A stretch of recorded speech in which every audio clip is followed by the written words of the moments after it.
ముందు ఆవిడే జానకిదేవి అనుకొని ఇంకా ఉరుకులు పరుగులు పాటలు పట్టుకోవడం ఎగరడం గంతులు వేయడం తోకలు ముద్దులు పెట్టుకోవడం అన్నీ చేశాడు. ఆవిడే జానకిదేవి అనుకున్న తర్వాత వచ్చింది అయ్యయ్యో జానకిదేవి అయితే అక్కడ ఎందుకుంటుంది ఆలోచన. ముందు పొరపాటు పడినా మళ్ళీ తర్వాత తెలివి తెచ్చుకుంటాం. అంటే ఒక్కొక్కసారి మనం ఎట్లా ఉంటుందంటే మనకి మనం ఒంటరి వాళ్ళగా అయిపోతాం. ఒక్కొక్కసారి ఒక కష్ట సమయం, ఒక్కొక్కసారి ఒక క్లిష్టమైనటువంటి పరిస్థితులు వచ్చినప్పుడు ఎవ్వరూ ఏ విధమైనటువంటి సహాయం కూడా చేయలేనటువంటి పరిస్థితుల్లో ఉన్నప్పుడు అప్పుడు ఏం చేయాలి? నిజంగా మన అంతరాంతరాలలో మనల్ని మనం ప్రశ్నించుకోవాలి. అప్పుడు స్వామి హనుమకు కూడా చెప్పేవాళ్ళు ఎవరు లేరు కదా, ఆయన ఒక్కరే ఉన్నారు. ఆవిడే జానకిదేవేమో అనుకున్నారు, కానీ తర్వాత మళ్ళీ ముందు పొంగిపోయారు, సంతోషించారు. అక్కడికి ఇక్కడికి దూకులు, ఇంకా ఒక కోతి వేయాల్సిన వేషాలన్నీ వేసేసి అంత సంతోషం. కానీ ఆవిడ కాదని తెలుసు. ఇంకా చాలా రాత్రి సమయం అయిపోతా ఉంది, అమ్మవారి జాడ తెలియలేదు. రావణుడి యొక్క అంతఃపురంలో ఉన్నదైతే జానకి మాత కాదు అనుకొని అప్పుడు మళ్ళీ బయలుదేరితే అప్పుడు మనకి కదంతా తెలిసింది. అశోకవనంలో సింసుప వృక్షపు నీడలో అమ్మవారు కూర్చొని కనిపించింది. మనకి సుందరకాండ పారాయణకు ఇంకొక ప్రాముఖ్యత ఏమిటి అంటే ఆయన రామబంటులే అని నిరూపించుకోవడం కోసం రామ కథనంతా అక్కడ గానం చేస్తారు స్వామి హనుమ. కాబట్టి రామాయణం అంతా ఒక్కసారి సంక్షిప్తంగా మనకు జ్ఞాపకం చేసినట్లు అవుతుంది. మొత్తం రామాయణం చదివినట్లుగా రామాయణ కథనంతా టూకీగా వచ్చేస్తుంది సుందరకాండలో. అందువల్ల కూడా సుందరకాండ యొక్క ప్రాముఖ్యత వహించింది, అందువల్ల కూడా సుందరకాండ ప్రాముఖ్యత వహించిందని కూడా చెప్తారు.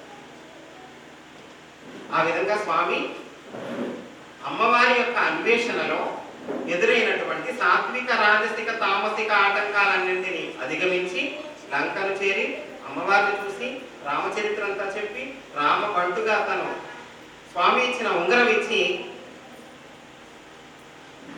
చివరకు మళ్ళీ రావణుడిని చూడకుండా వెళ్తే ఎట్లా? కాబట్టి రావణుడు కొడుకులు పంపాడు, అక్షయ కుమారుడిని సంహరించాడు, మళ్ళీ ఇంద్రజిత్ వచ్చాడు, బ్రహ్మాస్త్రం వేశాడు. బ్రహ్మాస్త్రానికి లొంగిపోయారు స్వామి బ్రహ్మదేవుని యొక్క గౌరవం నిలపడం కోసం. అంతేకాకుండా మళ్ళీ లోపలికి వెళ్తే కదా అసలు విషయం తెలుస్తుంది, వాడి సత్తా ఏంటో తెలుస్తుంది. రేపు మళ్ళీ యుద్ధానికి వస్తే ముందు వాడి యొక్క విషయాలన్నీ తెలియాలి కదా. స్వామి లోపలికి వెళ్ళారు, రావణుడిని హెచ్చరించారు, ఎన్నో చెప్పారు. వినాశకాలే విపరీత బుద్ధి అని వినలేదు. ఒక్కొక్కసారి మనం కూడా అట్లా ప్రవర్తిస్తాం. అక్కడ ప్రతి పాత్రలో మనం చూసుకోవాలి, ఈ స్థానంలో నేను ఉంటే, ఈ స్థానంలో నేను. కాబట్టి మన జీవితానికి అన్వయం చేసుకోవాలి. ఆ సుందరకాండ మనం పారాయణ చేసేటప్పుడు అందులో వచ్చే ప్రతి ఘట్టాన్ని మన జీవితానికి అన్వయం చేసుకోవాలి.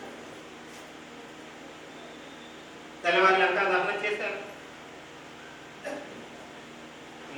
తోకకు నిప్పండించినప్పుడు మహాభయంకరంగా ఉంది, కానీ కొద్దిసేపటికి అది చల్లబడిపోయింది. ఎందుకు చల్లబడిపోయింది ఒక్కసారి ఆలోచిస్తే అమ్మవారి జ్ఞాపకం.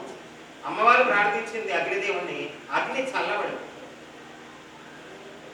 అంటే మనం నిస్వార్థంగా భగవంతుని యొక్క కార్యం చేస్తూ ఉన్నప్పుడు ప్రకృతి పంచభూతాలు కూడా మనకు అనుకూలిస్తాయి.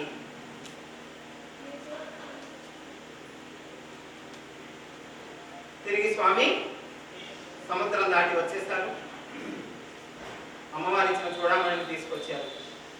కాబట్టి ఈ విధంగా సుందరకాండలో ఉండేటువంటి ఆధ్యాత్మిక రహస్యాలు మన జీవితానికి అన్వయం చేసుకొని అవగాహన చేసుకొని వాటిని మన జీవితానికి, మన నిత్య జీవితానికి లౌకికంగా పారమార్థికంగా కూడా సమన్వయం చేసుకుంటే ఎంతో మేలు పొందుతాము.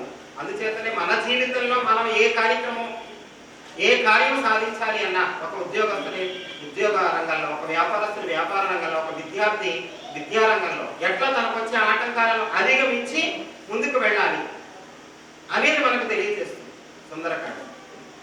ఎందుచేతంటే ప్రతి వాడికి జీవితంలో ఏ కార్యం తలపెట్టినా ఆటంకాలు అయితే రాకుండా ఉండవు కదా. అలాంటి ఆటంకాలను ఎలా ఎదుర్కొని ముందుకు వెళ్ళాలో మనకు నేర్పేదే సుందరకాండ. కాబట్టి అటువంటి పారాయణ చక్కగా ఈరోజు మరి ప్రారంభించుకోవడం శుభసూచకం. స్వామి జయంతి రోజునే అది కూడా ప్రారంభించడం. అందరూ కూడా శ్లోకం చదవటం వచ్చిన వాళ్ళు శ్లోకంతో ఉన్న పుస్తకాలు కూడా ఉన్నాయట. శ్లోకం చదివి తాత్పర్యం చదువుకోండి. లేని వాళ్ళు ఓన్లీ వచనం ఉన్నటువంటి గ్రంథం కూడా ఉంది, ఆ వచనంతో కూడినటువంటి గ్రంథాన్ని పారాయణ చేస్తే సరిపోతుంది. పారాయణ చేసేటప్పుడు ఇన్ని పేజీలు అయిపోయినాయి, ఇంకా ఇన్ని రోజులు ఉందని కంగారు హైరాణ కాకుండా ఇప్పుడు చెప్పినట్టుగా ప్రతి ఘట్టాన్ని ఆలోచించే ప్రయత్నం చేయాలి. అలా ఆలోచించి స్వామిని మనం ఏ విధంగా ఆదర్శంగా తీసుకోవాలో నేర్చుకోవాలి ఈ పారాయణ ద్వారా. అలా నేర్చుకోవడం మానేసి స్వామికి ఒక ఊరిలో మించి ఒక ఊరిలో ఎత్తైన విగ్రహాలు కట్టేసిందా చెప్పుకున్నట్టు అక్కడే కూర్చొని వాడి చొట్ల కాల్చుకోవడానికి పనికొస్తాయి ఆ రోజులు. అలా కాదు. 1000 తమలపాకుల పూజ, 1,00,000 తమలపాకుల పూజ చేసాం స్వామికి అంటే స్వామి సంతోషించరు. స్వామి నుంచి మనం ఏం నేర్చుకోవాలి?